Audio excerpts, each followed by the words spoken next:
Како што и најави Маријана Тошева од Црвениот крст е вечерва во вестите на Канал Вис. Маријана, зимските денови полека ни се приближуваат. Минатата година бевме сведоци дека Црвениот крст беше доста активен во зимските денови, што се однесува на згрижување на бездомниците, иако е можеби многу рано, но сепак еве да најавиме кои се оние планови кои што ги кроите за оваа зима, токму за заштита на бездомниците. Да. Ние и оваа година, значи веќе како што паѓаат температурите, доаѓа зимскиот период, значи веќе сме подготвени со тоа што ги обезбедивме потребните пакети со храна и хигиена за бездомниците кои што би требале да ги сместиме. Ние се уште располагаме значи со 2 контејнера за 4 лица кои што би можеле да бидат сместени во зимскиот период. Исто така остануваме и активни на терен со тоа се што е значи резерви од кебиња, постелнини, исто така топла облека, топла облека, да, тоа стално го имаме во резерва, посебно и од големиот дел на гардероба кој што голем дел од граѓани ни ја донираат. Така да веќе ги очекуваме и ние првите ниски температури и лицата кои што би се јавиле да бидат бездомници, меѓутоа и не само тие. Значи сите тие кои што се во некои подалечни рурални средини, меѓутоа во моментот не се згрижени или нема кој да се грижи за нив, а имаат потреба, значи треба само да ни сконтактираат, исто повикуваме и вас медиумите и другите граѓани кои што ќе ни дадат сугестии за одредени општини, мада ние ќе бидеме во целосна комуникација со градоначалниците на општините, да кога веќе одредени средини се понедостапни, да ни ги пренесат информациите за помош на одредени граѓани.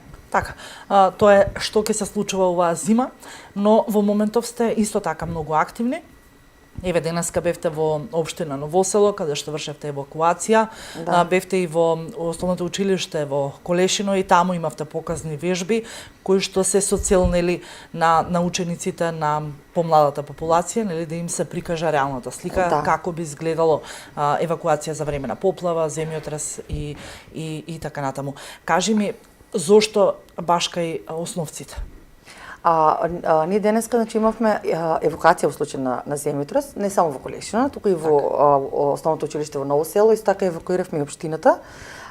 Значи, ние сметаме, еве, имаме едно мото стално што го повторуваме, тоа дека иднината им припаѓа на оние кои што се спремни. Значи, ние мораме да бидеме спремни за разни ситуации кои што можеле да ни изненадат. Тие не мора да бидат многу чести, меѓутоа кога ќе се случат треба да бидеме спремни.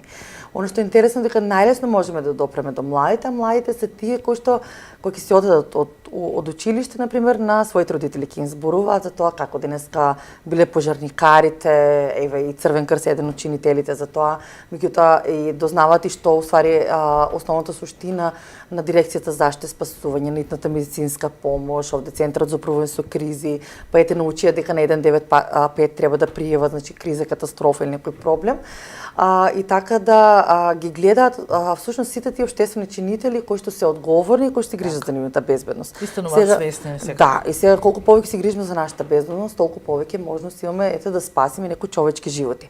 Исто така во рамките на сите тие активности ние дека имавме организиран општински надпревар по прва помош, значи ги вклучуваме тимовите за прва помош од школите со една единствена цел. Значи да укажеме на тоа дека секој треба да знае да дава прва помош, дека не треба безпредметно, безпотребно некош да викнеме итната медицинска помош и дека секој може со многу малце, значи да даде свој допринос во спасувањето на оно што е најдрагоцено, најскапоцено, тоа е човечкиот живот. Така, години наназад вие обучувате волонтери токму за давање на прва помош.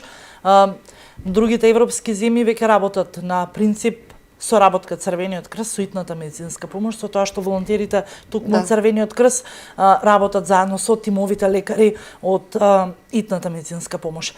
Имате ли таков план?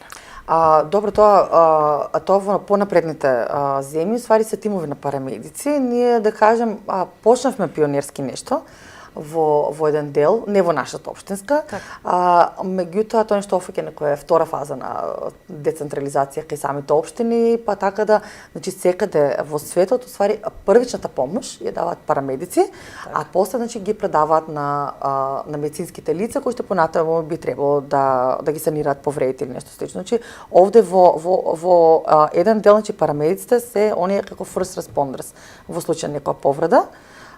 Ние паралелно овие денови одбележуваме и недела за грижа на стари лица денеска во Ново село исто така, значи во соработка со Сдруженијето на пензионери, кои што ни се партнери во делот Инклузива М, значи работиме на тоа дека и старите лица треба да бидат социјално ангажирани, се повеќе присутни, да не забораваме кои биле, да се дружиме со нив, па ете вчера бевме во Балдовци во пензионерскиот дом, денеска во Ново село.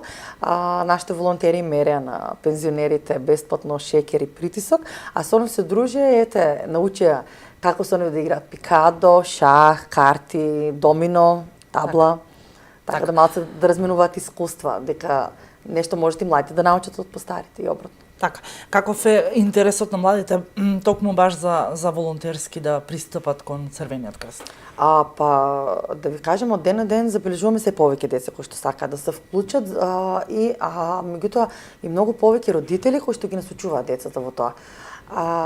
Првично гледам дека еден од сегментите е тоа дека сакаат да ги тргнат од таблетите или седењето пред телевизор, меѓутоа ја гледаат и она една, да кажам, хумана димензија, дека секаде, например, е многу битно да бидеш општествено корисен, да работиш некоја општествено корисна работа, меѓутоа и нашите активности секогаш се сведени кон тоа, значи да наменски децата ги насочиме да прават нешто, да работат, значи да најдат свој цел.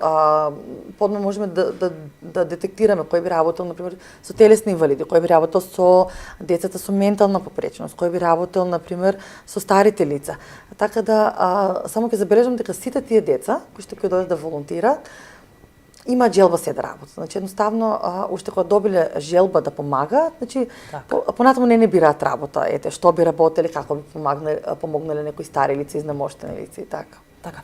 Тоша, јас ти благодарам што беше дел од вестите на ВИС. Ви посакувам успех и понатаму не само со волонтерите и работата со нив, туку на сите полења кои што Црвениот крст делува.